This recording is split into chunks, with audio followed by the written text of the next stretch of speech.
Даже вот этого Статкевича. Говорю, человек уже на исходе. Он же уже скоро помрет, не дай бог в тюрьме. Зачем это надо? Он хочет быть лидером. Туда зашел, вроде на нейтральную или куда полосу перешел к литовцам. Ребята спросили, ты в Беларусь хочешь? Ты ж в тюрьму, пойду в тюрьму. Хорошо. Забрали его. Не бросишь же его, все-таки наш человек, гражданин, вернее, наш. Забрали его в Беларусь. Зачем обижать?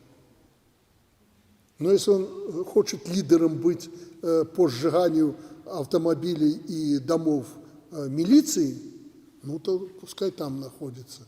Если он хочет свою старость как-то оформить и по-человечески прожить ее, хотя бы как Поздняк, тот уже вразумило ему, что санкции это не против Лукашенко, это против народа. Но если ты хочешь по-человечески, хватит, уже повоевал. Это другая история. То есть и по-человечески надо подходить.